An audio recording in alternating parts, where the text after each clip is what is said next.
you want to build you an awesome workbench. So where would you start on this? Well, I'll tell you one thing that seems weird, but your watch is where you start at. Because when you're standing still, where's your watch hanging at? Where your watch is sitting at is about where you want a workbench. Not when you stooped over, not when you're stretched back, just relaxed. That's where you think you need to measure it at. This workbench right here is right at 36 inches, which measures out to me. It's easy for me. You see, I'm not struggling to bend down or nothing. I'm just standing here normal. Easy to reach up here if I wanted to. Simple, move. It's easy to cut.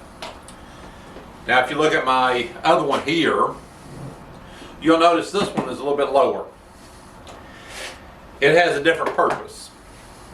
The purpose on this one is I use it as an assembly table, a planning table. If I'm sitting here planning my next deal, I needed a table for it.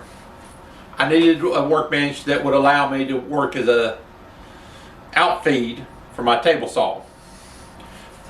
And as I'm building, I like setting my materials for my next assembly job I'm working on up here.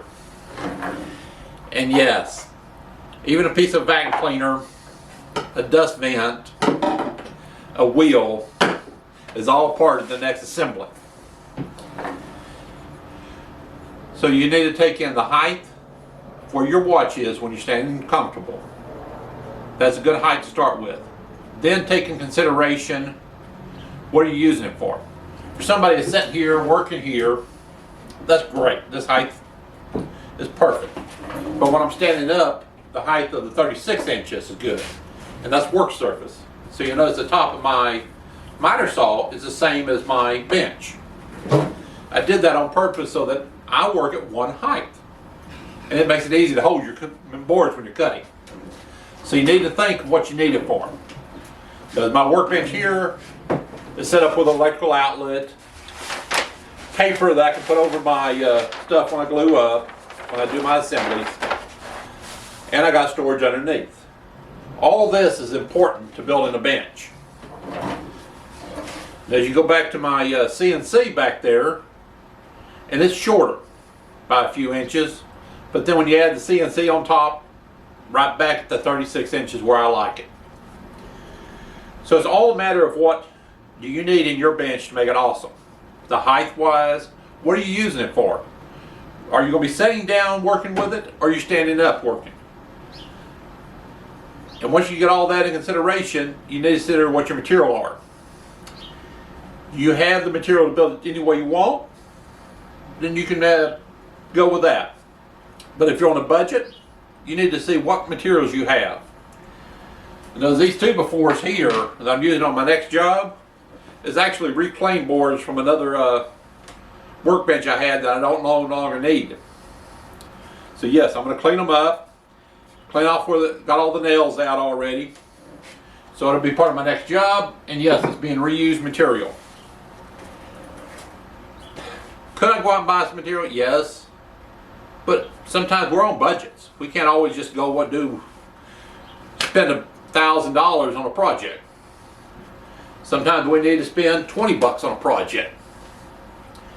So you need to think of what your budget is. What are you using the bench for? And this will help you build a workbench that you will be considering awesome. What's awesome for me may not be awesome for you. So you will need to consider what you need in a workbench. I mean, you can see I got a shelf down here. I just added this shelf because I needed some space, and I noticed stuff sitting on the floor, big air hole above it. Okay, I need to use it up. Later I'm going to build me some boxes to set in here, similar to drawers, and who knows, they may actually turn into drawers later. The next area here, I built it and left room for my back to set. These are all things you need to consider when you're building your workbench. What do you need it for? What kind of storage do you need? And see, air compressor, again, to the exact size area. Not using a lot of unnecessary space. And yes, I do have trouble with my back, so I sit down a lot. But that doesn't have good knowledge to help you design an awesome workbench. If you have any other comments, you need some help designing one, just leave a comment and I'll respond to it. I don't know about if I'll respond to one, a comment left 2 years from now, but for now I will. Just tell me what you need and I'll help you design one that will work for you.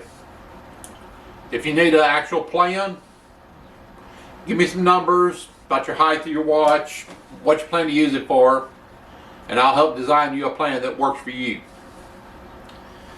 And hopefully you can create you a good, awesome workbench.